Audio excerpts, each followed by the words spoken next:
What a day for the history books. It is Tuesday, April 4th, first day in the history of these states united. And we had a former president be indicted and arraigned. And I don't know if we have any more information than we had prior to this day beginning. It was definitely one for the ages. Stick with us here. We're going to recap the day for you and go over some of the finer points, tell you what people are talking about. Just moments ago, Donald Trump got off the stage down in Mar-a-Lago where he did a speech, which we had all assumed was going to be a rebuttal to the day and what had occurred. But what wound up being the most shocking and surprising part of this day was that he went up there and did a low energy, boring, non revelatory stump speech. I mean, there was nothing new to the speech that just went on over in Mar-a-Lago. That was the most shocking and surprising part of this day. We're going to take you through fairly quickly, fill you in, answer some questions, go through the whole thing. Former President Donald Trump arraigned today in Lower Manhattan. That's a podcast.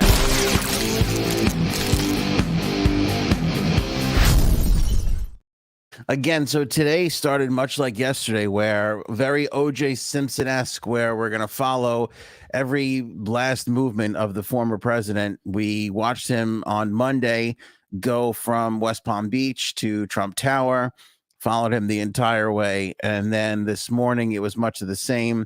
There were cameras, helicopters, the whole 9 yards following the former president on his journey from Midtown Manhattan and Trump Tower all the way down to the court in Lower Manhattan. He pulled up. I thought everything was pretty interesting, the way it all went down. The Secret Service blocking parking cars, taking up the entire street. He walked into the court. Everything went basically as much as we thought it would be, kind of the same flow and the way we thought it would go.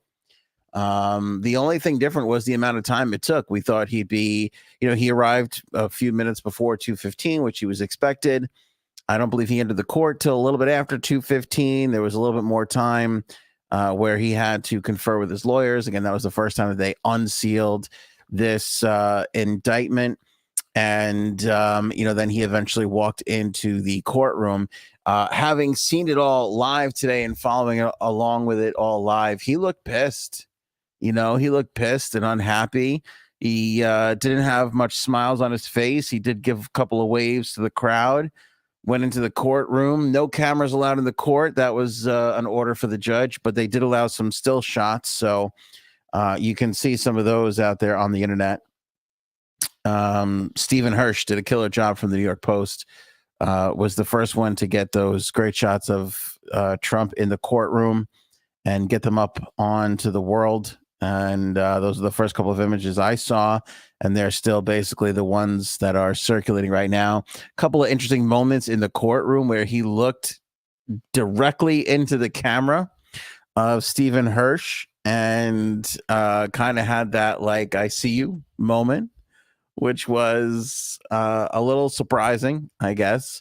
I'm probably going to say surprising a lot. The whole day was surprising for me. The whole entire day was just a weird day. It was a weird day all around. I like Robin's quote here. Anything newsworthy happened today? Yeah, couple things. So that was Trump in the courtroom, and he was in there for a bit longer than we all expected. He, of course, got the 34 counts of the indictment, pled not guilty to all the accounts. He promptly left. There was some word that he was going to speak on his way into the courtroom. He did not. Then there was some speculation that he would speak on the way out. He did not. Speculation is that he was going to be given a gag order to not talk about the trial whatsoever. He was not. Instead, I believe the judge told lawyers on both sides, just don't incite violence. try not to speak about the case, but there was no gag order. Don't incite violence was basically the gist of what happened in the courtroom today down in Lower Manhattan. So, and also it's noteworthy that it wasn't just directed at him. It was directed to both sides of this case. So, the judge appearing to be, or trying to appear to be, as fair as possible up at the start of the proceedings here today. So then he exited the courtroom. His lawyers spoke to the press gaggle that was out there. They didn't say too much either, other than that there were no surprises. And then that's sort of where we, came from, started to see some of the reaction from all the legal experts out there. Frank and I, Jay Sabs, we all talked about this ahead of time when this first started to surface as a rumor. It was a couple of weeks ago that they talked about how they would execute this day with Secret Service and the NYPD. That meeting that started to leak and started the ball rolling on all of this stuff before Trump eventually said that he was going to be arrested on that Tuesday. I said back then, and my statement holds true, I hope this guy, Alvin Bragg, knows what he's doing, and I hope he's got something. And I know this is going to disappoint a lot of people, but I don't think he delivered on what a lot of people were hoping for, which was something of substance that was going to give people confidence that Donald Trump would be pronounced guilty at the end of this trial. Before everybody gets upset, there is a small caveat to that. And I'm going to fill you in on what I think it is in a moment. But for the most part, what all of the legal experts out there are saying, what people who hate Donald Trump are saying, and, the story out there right now, the big two are John Bolton, his former national security person, and Mitt Romney, who have both come out and said nobody wants. Bolton is on the record saying nobody wants to see Donald Trump not run for president more than me. But I fear that what we have in front of us here is not enough. These were words that John Bolton said this afternoon on CNN. And John Bolton hates this guy. I mean, he flat out came right out and said it right from the jump. He said, and I quote, "Nobody wants to see this guy not run for president more than me, but this indictment is thinner than I originally thought that it would be." I'm going to play the quote for you guys so you can hear it for yourselves. Don't jump down my throat for it. Here it is from John Bolton on CNN earlier today.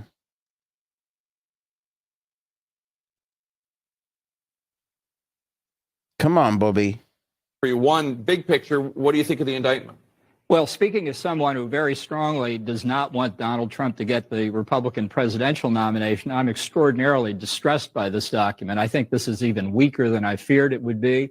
And I think it's easily subject to being dismissed or a quick acquittal for Trump. So that was John Bolton from earlier today on CNN. I don't know. And this should not come as any surprise, but the fact of the matter is this is what a lot of people were saying up at the top, before all this stuff really kind of happened. Now, Alvin Bragg put out the indictment, right? This was unsealed and it was released, and there wasn't a lot of information in the indictment. They released, I believe it was a 13-page statement of fact document to go along with that, which obviously 13 pages had a bit more information to it. But all of that was the information that was available publicly. So it was basically just organizing all that information publicly into a statement of fact to accompany the indictment. Now, Bragg in his press conference afterwards said that he didn't. So basically, this whole thing goes around the catch and kill stories, the fact that they paid Stormy Daniels, paid Karen McDougal, which I guess we did learn that. We were speculating about that. Would this involve Karen McDougal as well? Would it only be Stormy Daniels? So it's Stormy Daniels, hush money. It's the Karen McDougal, hush money. And it goes all the way back to this doorman who worked in, I believe, Trump Tower, who was going to come forward and say that Trump had an illegitimate kid out of wedlock. And they paid him off too, which turned out to be not true. That was proven later on. The other two instances, pretty much very true from what we could all tell. So there's those three things, and basically what Bragg is saying is this is a series of misdemeanors that becomes a felony when you violate election law, and basically, just total layman's terms, you're advancing a candidacy in an election by doing something unlawful. That's what makes it a felony. That was represented by every time they put down in the ledger the payments.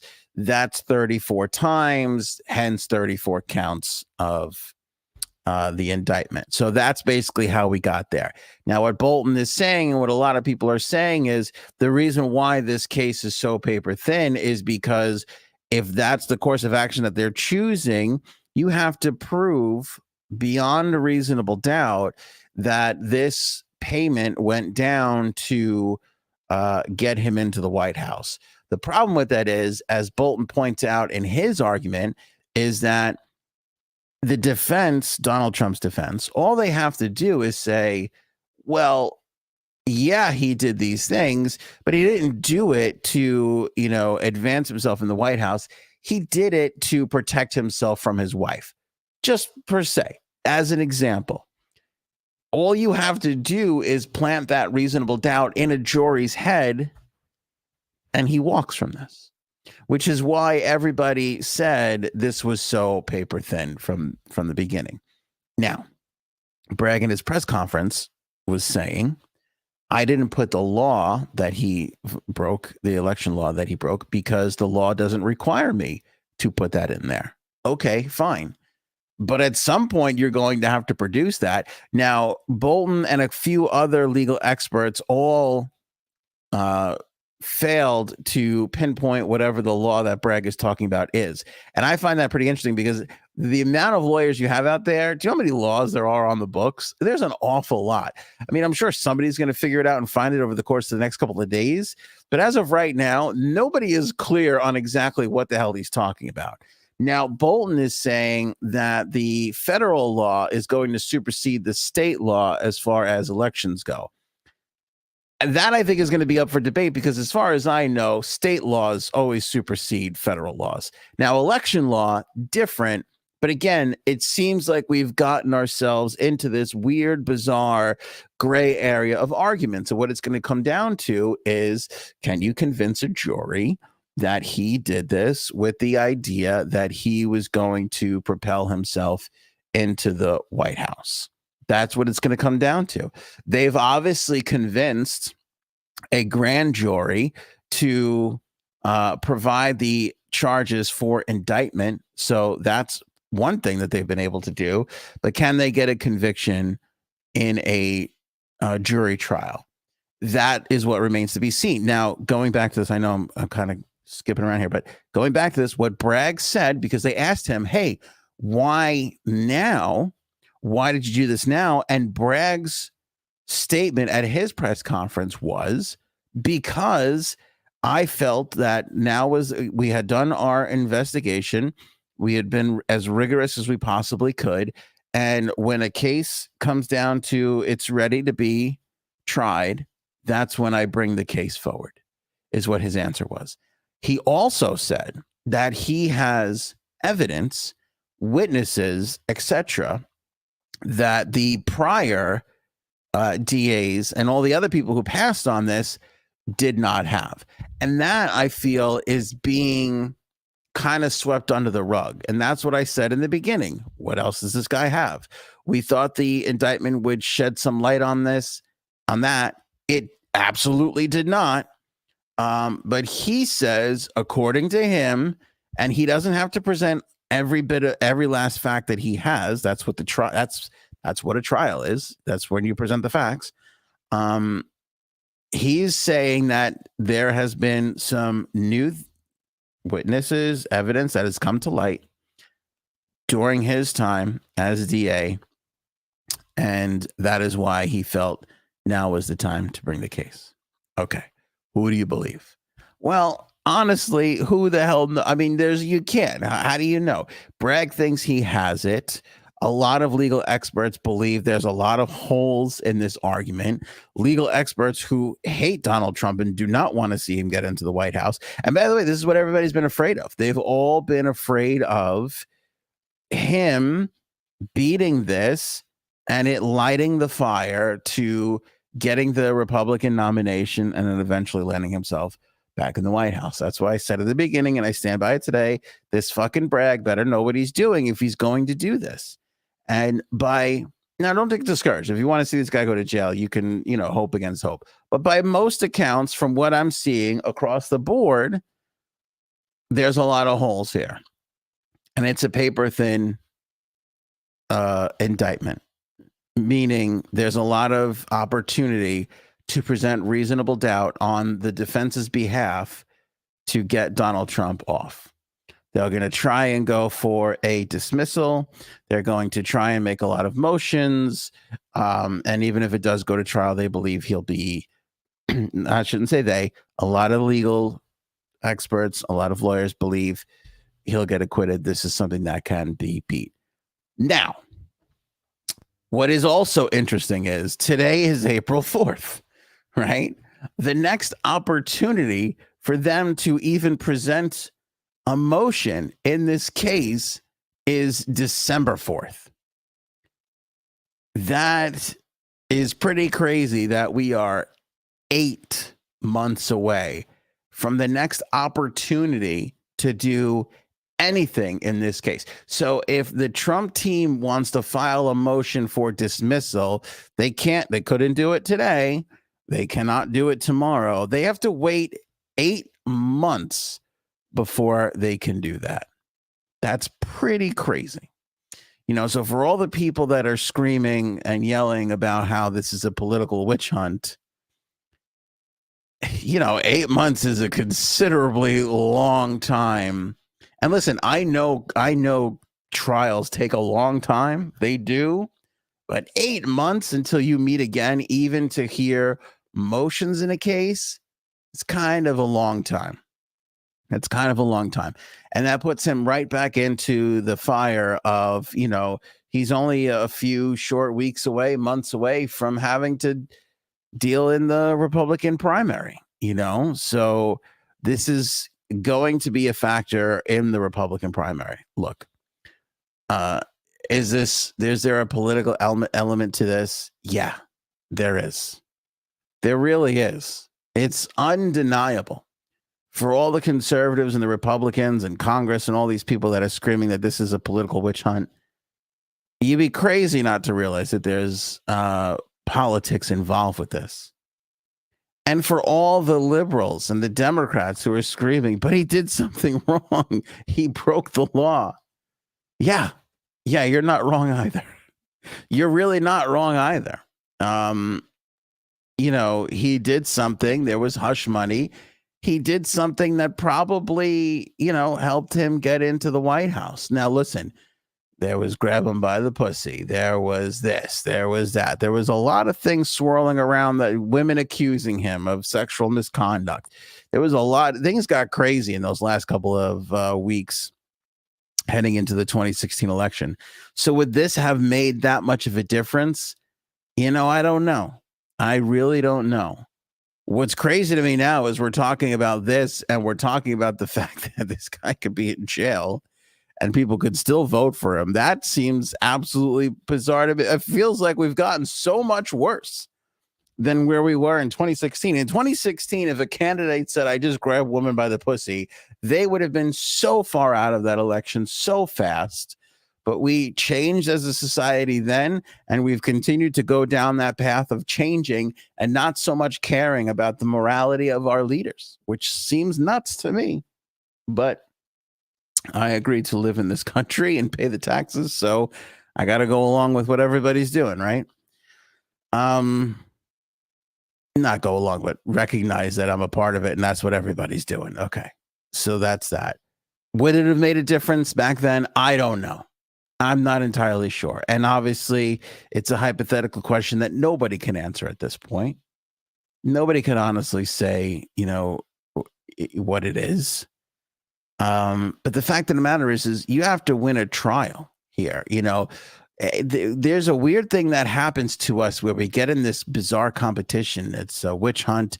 He did something wrong. What about Hillary? What about Hunter? And they're all valid points and questions in an argument. They all are.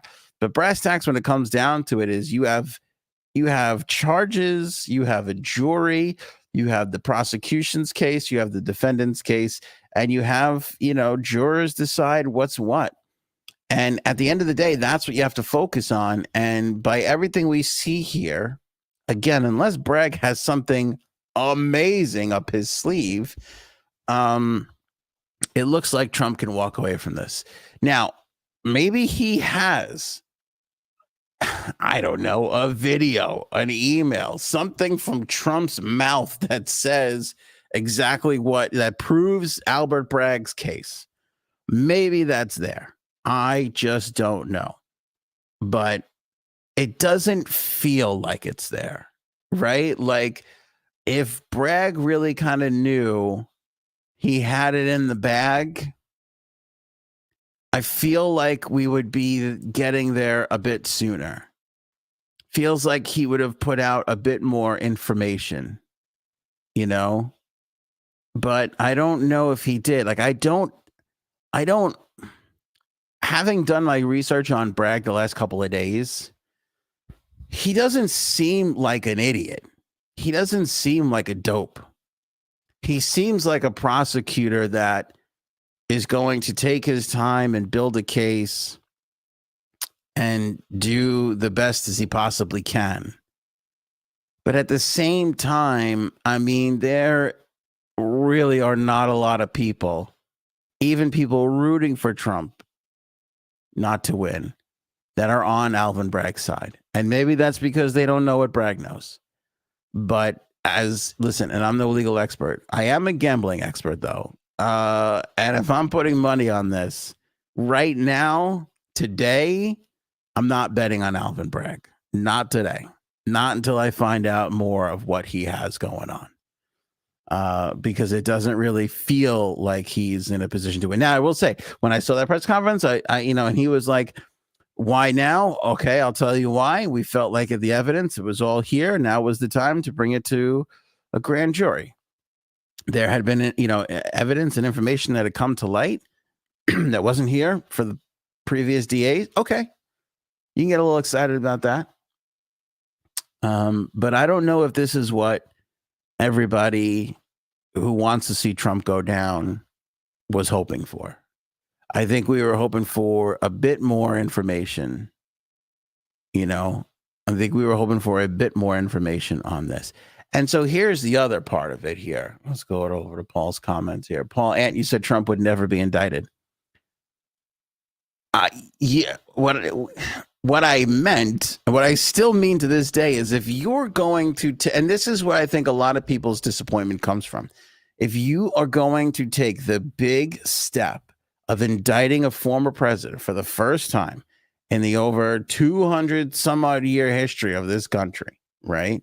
If you're going to make that major step, you have better had an open and close, no doubt about it, case. And that's not what he has here. Now, do I think that Alvin Bragg thinks that he can win? I think he thinks there's a chance he could win. I don't think he's just doing this to lose. I think he thinks there's a chance he could win. And against any other Tom, Dick, and Harry, I would be like, go ahead and take that chance. But hate him or love him, you are talking about a former president of the United States of America. You should have a little bit more of an open and shut case. The big problem with Bragg's press conference is when he sat up there in front of a room of reporters and talked about the fact that, this is the financial capital of the world and business capital of the world, and New York, there's a lot of business here, and we take business laws seriously. Okay. And listen, I know that the city has gotten not as safe as it was. The city fluctuates up and down. By the way, I would take any day in the last 3 or 4 years in this city over any day prior to 1991 in New York. Like, I mean, if you live through the city in the 80s, everybody's now like, oh, it's so terrible. Dude, this is a fucking cakewalk. This is a cakewalk right now, this city, compared to what it was in the 80s. So this bullshit of like, oh, the world's going to shit in New York and blah, blah, blah. Give me a fucking break. The 80s were ridiculous. There was garbage and people are shitting all over the streets. There was human shit and garbage and spray paint and junk fucking everywhere in this city. You could not go to Times Square in the 80s, right? You would definitely be stabbed. Instant stabbing. If you walked you would be stabbed and you would fall down into a pile of human shit in this city in the 80s. Now it's not. Look, has crime gotten worse? Yeah, sure. But it's not like where it was. It is not like where it was, and the problem with that is you have Bragg out there and he's going, he doesn't want to prosecute the marijuana charges. Okay, the world's getting more lenient on marijuana. I understand that. But there's a couple of instances where he looks hypocritical. It's hard to stand up there when you have other crimes going on that you don't want to prosecute. And you sit there and you go, well, but the person who filled out the ledger wrong, that person, has to see his day in court. It's a smidge on the hypocritical side. It is. It's a smidge on the hypocritical side. Puts a hole in his argument. Overall, for argument's sake. That's what I mean. As far as this case goes, if he thinks he's got a crime here and he wants to prosecute it, all the luck in the world. But again, if I am associated with Bragg, I mean, I would have had a conversation with him and be like, you better know you can win this before you actually, bring it to light. Now, look, is this going to be a part of a whole thing where he's going to have this and then he's going to have the January 6th special prosecutor and then he's going to have Georgia all coming down at him at once? He's got the defamation lawsuit he's got to be involved with next week or whenever the hell that is. He's got a lot of stuff coming up, this Trump. A lot of lawyer and court dates going on. Maybe all of it they're thinking will just be far too much for him. I don't know. Remains to be seen. Maybe that's the play here. But again, this idea like he's Soros backed, and then everybody's reporting on the judge's daughter worked for Kamala Harris, and it's all this big right-wing crazy conspiracy. Like, look, he's not the most honorable dude, right? And when you're at the top, you've got a lot of people gunning for you. Keep your nose clean and you won't have a problem. But you can't be at the top of the whole, like when you run for president of the United States, doesn't matter what party you're from, people are going to come for you. And you got to be ready for that. And you can't be upset when you're like, oh no, oh, this is a political witch hunt. Well, you have to deal with that. If you're going to be a president, if you're a former president, if you want to be president again, guess what? You've got to deal with all of this shit. So you're not in any way, shape, or form going to get me to feel bad for Donald Trump. I'm sorry. It's just not going to happen. Oh, they're treating him unfairly. Give me a fucking break. This is unfair. Okay, look, is it a political witch hunt? I said, yeah, it is. Is it unfair? No, it's not. You want the big seat, you got to go through the whole gauntlet. That's the rule. He's no different from anybody else that's been in this chair. He has just gotten a lot more shit behind him. A lot more. He's got a lot more baggage than most. A lot more. A lot more. An unlimited amount of baggage. And this other thing too of, I just wish the guy had a smidge more class, You can't, it's really hard to say, our police are great, our judges are great, but the police, on January 6th, whatever. This judge, I mean, it's hard to do all those things, but that's what he's doing. Listen, I waited to do the podcast till after his speech because I was dying to know what he would say. And I knew that he was going to talk at Mar-a-Lago. By the way, he called that press conference. He called this press conference for Mar-a-Lago before Bragg called his press conference for 3:00 this afternoon or 3:30. He wound up speaking much later because the whole thing took a bit longer.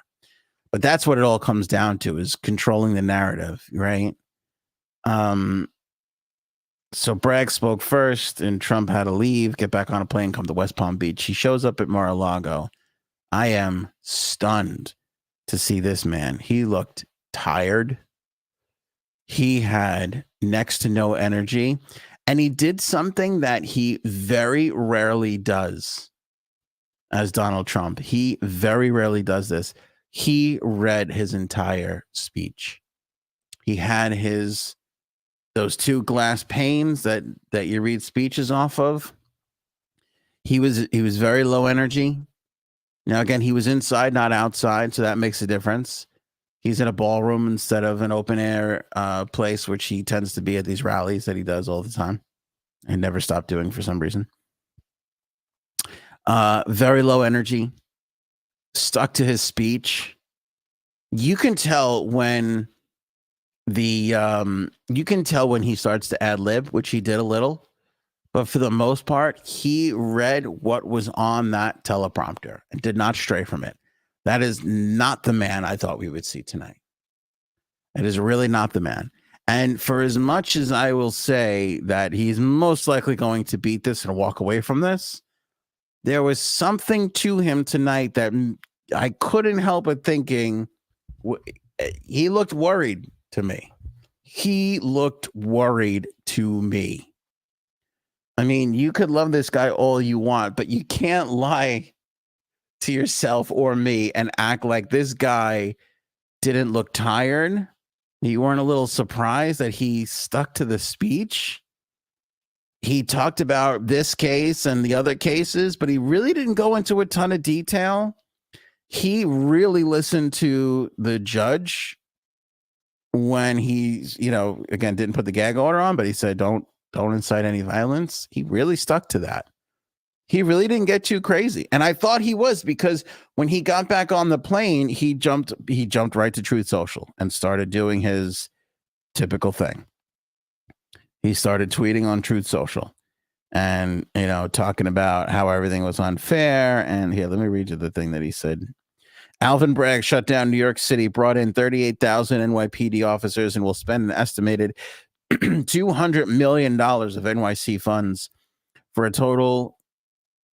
totally legal $130,000 NDA. On top of all that, the Ninth Circuit Court just awarded me $122,000 over the $500,000 already awarded from Stormy Horseface Daniels. Again, he can't just take the high road, can't just have a little class, which I wish he would do a little bit more often. And I know the base probably loves that, but it's ugly. It's just fucking ugly. Take the high road every now and then. You don't have to call him Sleepy Joe every fucking time. You don't have to call Stormy Daniels Horseface. You were the one who tried to fuck her or did fuck her. You know what I'm saying? I mean, you just look like it's not a good look for you. And she has had to pay him because she broke the NDA. And again, that's the weird part about all of this, is we're talking about, all this crazy shit that he did that we normally have a morality for our leaders, which it seems like we've lost. So that's what he put on Truth Social almost immediately. And then he put, just lifted off for Palm Beach, Florida. Will be delivering remarks tonight at Mar-a-Lago, 8:15 Eastern. The hearing was shocking to many that they had no surprises and therefore no case. Virtually every legal pundit has said that there is no case there. There was nothing done illegally. And that's what he said. But again, Nobody seems to be worried that maybe Alvin Bragg's got it. He's got something, you know. I don't. Like I said, right now, I'd put my money on Alvin Bragg loses this. That's where my bet would be. But I couldn't say I'm 100% sure. I couldn't say I'm 99% sure, 98%, 95% sure. Isn't that little thing in everybody's mind of what was the new evidence that he has? He said it. He said, I got new evidence, new witnesses. He doesn't have to put that in all the stuff today. You know, again, is Alvin Bragg the kind of guy, as we said, as he appears to be, slow, calculated? Is he the kind of guy that is okay losing the PR battle today to break out whatever that evidence is down the line? Now, there's going to be discovery as well. So he's going to have to tell people eventually what it is. Trump's defense team is going to have to know what it is eventually. We'll see. We'll see. Now, I know I got Paul very upset. And I apologize to that, Paul. You're one of my favorite people on the planet. Lots of folks are saying Trump will lose this case. I'm sure there are. I'm sure there are. But again, I went down CNN, Fox, MSNBC, and, you know, read a bunch of stuff from a lot of the legal briefings that I saw today. And look, he could lose. But I think what is being missed is the fact that this isn't just some Tom, Dick, and Harry. This is a former president of the United States. And if you're going to do this, you can't just like, I think we can win. You have to have an open and shut case. You've got to have the defense sweating, worried how they're going to put a shadow of doubt into the jury's mind. And nobody seems to think that they have that right now. Now, I will say this because, again, Trump, they're going to try and dismiss it, right? They're going to try and get the trial moved to Staten Island. We're the only Republican haven in New York City that exists, right? Outside of the outer counties. They're going to do all these things to try and get a move. Your best chance of getting a conviction is in New York City, right? A lot of liberals there. So you might have a shot at it. But again, it just doesn't, there's no wow, like, oh, they got that. Or, oh, there's an email. You know, somebody's got something, a recording or some shit that he was like, hey, if I got to get elected, we got to shelf this or blah, blah, blah, whatever. Now, look, he does have some timing issues, right, with Michael Cohen. The payments didn't come until after the election. You could make that argument, you know, to repay Michael Cohen. There's going to be a lot of that stuff that comes out, you know, that they're going to try and position. But again, all you have to do is put a shadow of doubt. All you have to do is prove beyond a reasonable doubt. All you have to do is put it in their mind. No, it wasn't to necessarily become elected. It was that he didn't want his wife to know that he was banging a Playboy model. You know? Again, they're going to bring up all this shit about how he wasn't expecting to win. And he always was running. Every 4 years, he decided to run all that bullshit. They're going to run all that shit up and down the thing. I will say this. Paul is right when he says it's called a trial for a reason. Bragg does not have to provide all the evidence today. That's what trials are for. Trials are for evidence. Indictment is just to lay out whatever it is. He could be slow playing this fucking thing, but nobody really seems to think so. You know? But I will say there's that little 2%, 5%, whatever it is, that's bugging me. Of what is that? What did that new witness say? What is that new evidence? And mostly, why didn't he look more confident? Why wasn't he more boisterous in that speech? Why didn't he take more shots at everybody involved? Why did he stick to his speech?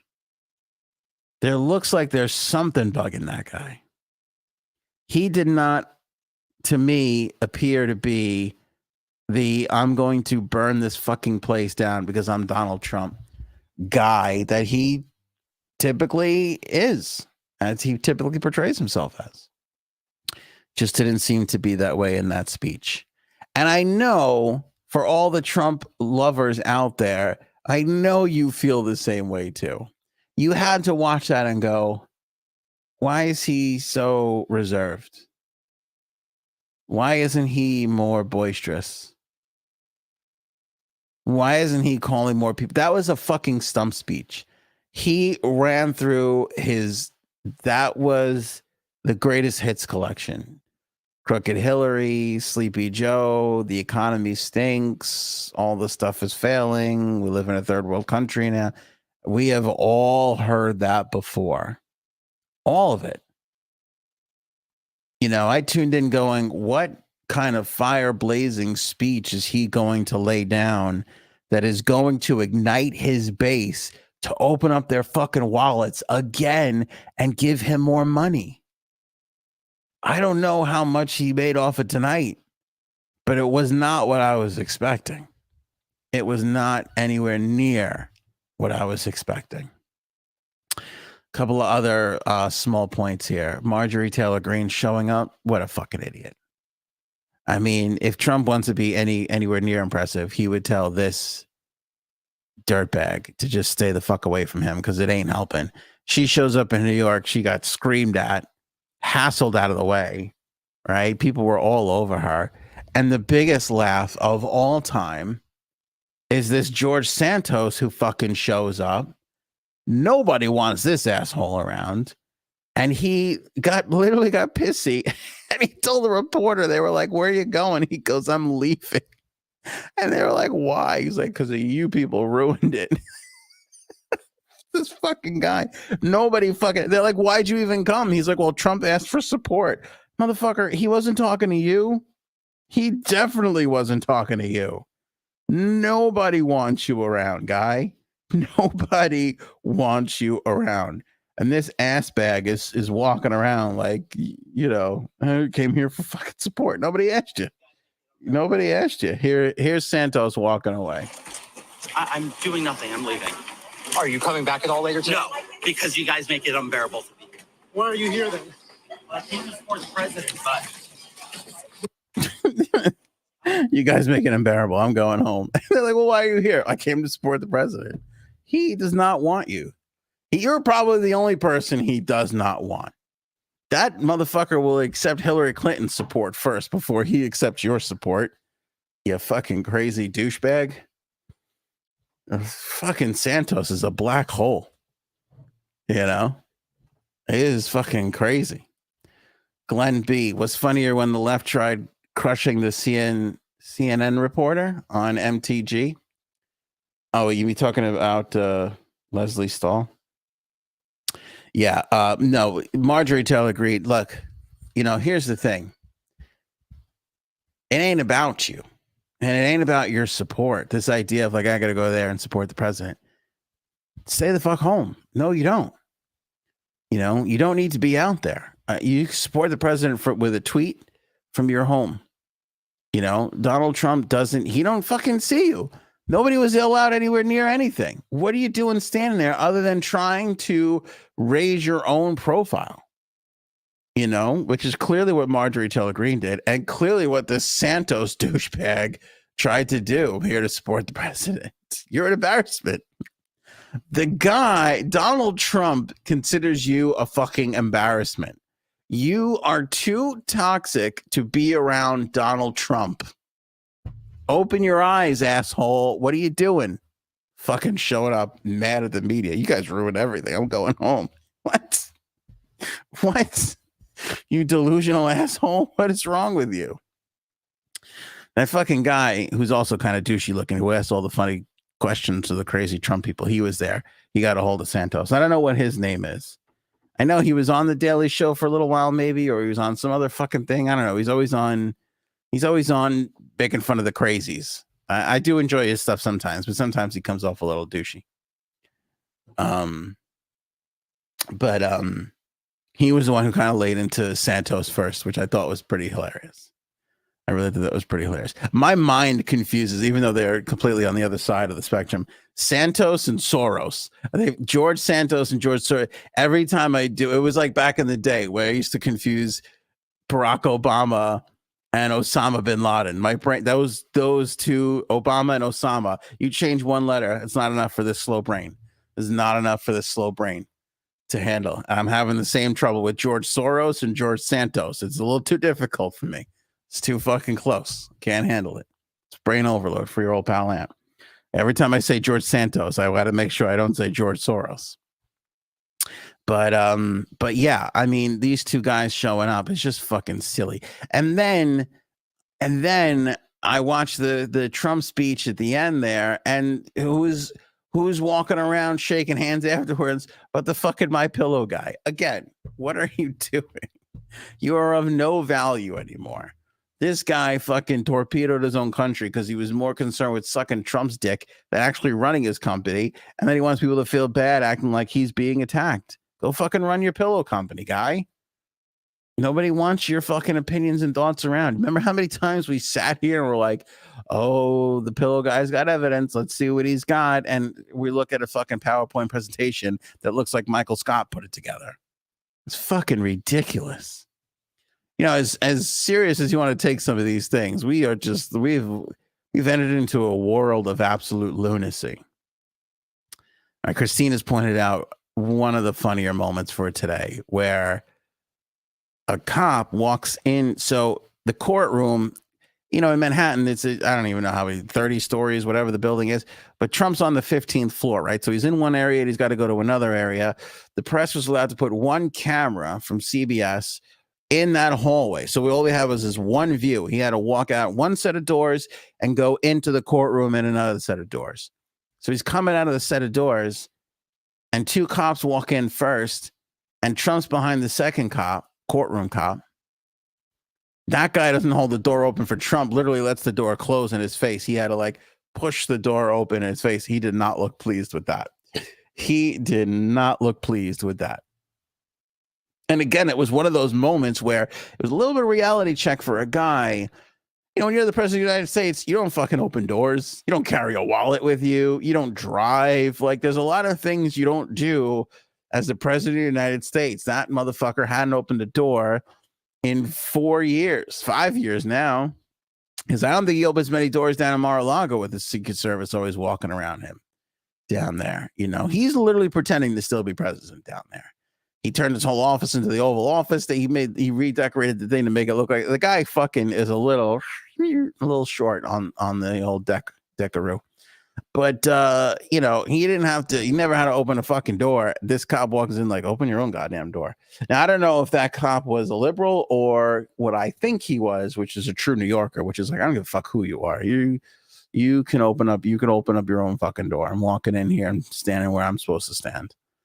That guy wasn't a liberal. He was in a fucking union. Okay.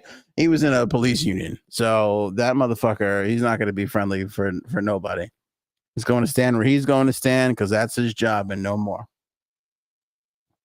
As a union guy, I can respect that. I mean, I don't know if I would have the balls to not hold the door open for somebody, but you know, whatever. I get it.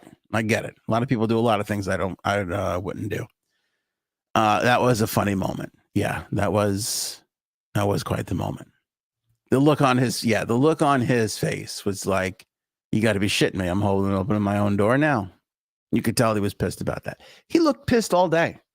Outside of a couple of waves to fans, he looked pretty pissed for the majority of the day. You know? And then to get back at the end of the day and see that speech, you know, not a lot of people might get this, but a lot of people will get it. You know, that first moment where you notice your dad's moving a little slower than he used to, you know, where you're like, oh, dad used to be able to do this without getting out of breath or without having to sit down. You know, that first couple of moments where you're like, oh, dad, I don't know if dad's doing too good. That's exactly what that speech was like. That is the exact thing I felt watching Trump at Mar-a-Lago tonight, where it's like, why is he reading this speech so closely? Why isn't he going off on one of his Trump rants? You know, it doesn't make any sense. I don't really know. But I'll tell you the most painstaking part is having to wait until December for anything else to happen with this.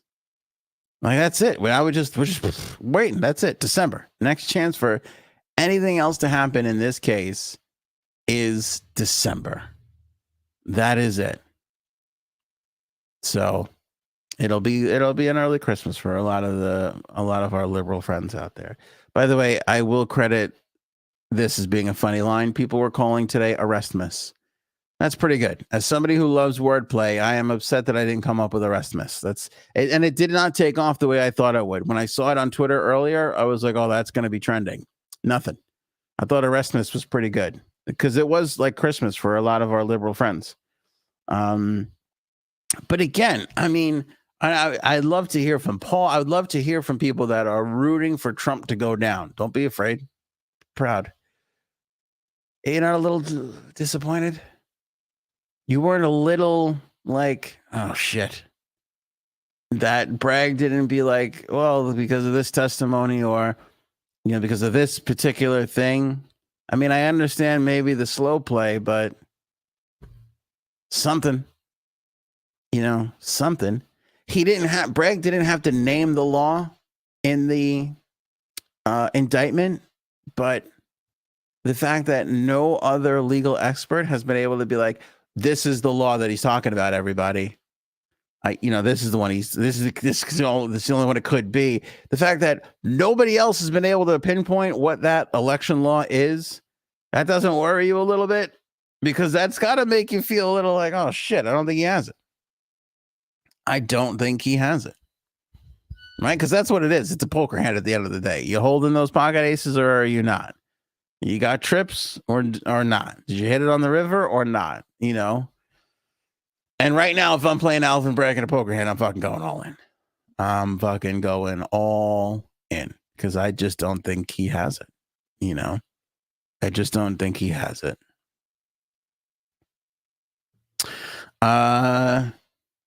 Genie, he is holding all the legal paperwork. The Dems and Rhinos will get it soon. Watch with eyes wide open. Expound on that, please, Genie. I don't know what that means. You mean Alvin Bragg is holding all the legal paperwork? I don't know. I told you what John Bolton said earlier. I just realized somebody pointed out to me that I didn't share with you what Mitt Romney said. Mitt Romney said on Twitter. Bolton was on CNN, so that was an easy one.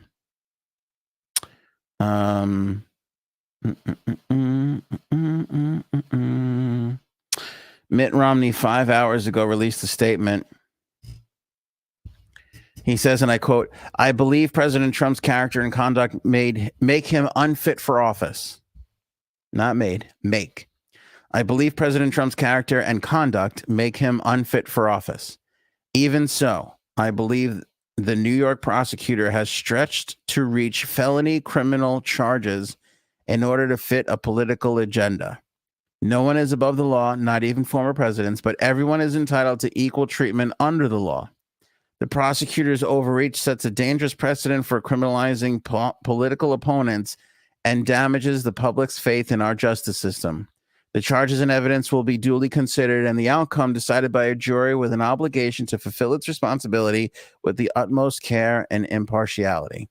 The American voters will ultimately render their own judgment on the former president's political future. Finally, it is also incumbent on all elected leaders to discourage violence and anger in response to this situation." So that's Mitt Romney's statement, who does not like the president. It says it in the statement, you know, on and on and on and on and on. And Romney said the other day he doesn't support bicycle lanes. All right. Well, I don't know. I don't know about that. And I can't tell you that I agree with everything that Mitt Romney's ever said. Pretty sure I didn't vote for him for president at some point. I forget who the fuck he ran against. Was it Obama? Was it Obama the first time or the second time? Who the fuck knows and remembers? Had to be the second time, right? Because what's his name? McCain was the first time. I don't know. I was doing a lot of drugs back then. Hard to tell what's real and what's not real. Also not doing drugs today, and very hard to tell what's real and not real. So that's not changed, even though the amount of drugs has considerably declined. But the point is that Romney is a Republican, even though a lot of Republicans will say he's not. And he is an outspoken anti-Trump person. And even he can admit, like a lot of people are, that it's, you know, it's not as airtight as this thing should be. All right. I don't want to keep going around the same thing. I appreciate that. What is this? 45 days till they release the discovery? Is that what we're waiting on? I'll have to see if that's true. I mean, that makes sense, right? I didn't know if it was 45 days, but I knew they had to hand that stuff over at some point. But again, even with all the discovery, the first chance that they can get to make a motion is not until December. So you're still just dragging this shit out. Okay, 45 days, says Paul. I'll quote Paul on that. I trust him. We'll see. We'll see. Can't leak that shit. You know, even if they have it, they can't leak it. We'll see. We'll see how Trump reacts. That's it. Those are all my thoughts. If you have any questions or comments or whatever, leave it in the comments below on Facebook, YouTube, Twitter. Don't forget, you can watch us over on Spotify. You can always tweet at us. Links to all of our stuff is in the description below. Our Twitter, our Instagram, our TikTok, all that jazz. And we'll, of course, pick this up on our next episode. We'll have more about this. There was a lot of other crazy stuff that happened today. This fucking Kid Rock is off his rocker. We had the hot cop that was trending, that was sitting in the courtroom. Everybody started falling in love with this cop that was there today. Everybody's like, could you believe this first president ever? That cop is really hot. Like, that was a lot of the conversation that happened today. So we'll talk about that when we have more time to breathe. But this is a huge story, obviously. I had to react to it. So appreciate you guys here for the bonus episode. Thank you for all the comments. Robin, Paul, Miss Justice, everybody who wrote something in here. Hugo, Jeannie, Dia, EVH, Manny, Christina, Sharon Loves Pizza, Glenn B, everybody in here on the episode. Appreciate you guys for the support all around. Other Christine, fun thing to just kind of get this out there. Would love to know, again, of course, your reaction. I'll read all the comments after the episode here, and we will catch you guys on the next one. Don't forget to become a member. That's how we support the old podcaster Rooney. Link to join is on the homepage of anthonyonair.com. Hop on over there, click the link for $2.99 a month. You can help support the pod, help us keep doing what we're doing. I mean, this has got to be more enjoyable than watching one of those fucking cable news networks. I mean, dear Lord. Dear Lord. There's some rough coverage in there at times today. Right? Here's the thing that you got to keep in mind. I don't give a shit who you vote for or what you do. I'm not here to change your mind. I'm here to bullshit with you, share some information, entertain you, get you to laugh a little bit, go to sleep, have a donut, get up. Other order. Have a donut, go to sleep, wake up, do it all over again the next day. That's what we're here to do. We're here to have fun. I'm not here to fucking change anybody's mind. I can care less. So we got that we got that to hang over the heads of the old cable news networks, which is nice. Have a wonderful day, evening, morning, whenever you're watching or listening on the replay. And we'll catch you guys on the next episode. AnthonyDonair.com. Don't forget. Become a member. Oh, how depressing was it that they didn't do a mugshot and release it? We had shirts ready to go, baby. Oh, we had some shirts ready to go. That was disappointing. Show me potato salad. Maybe we should go now. Go ahead.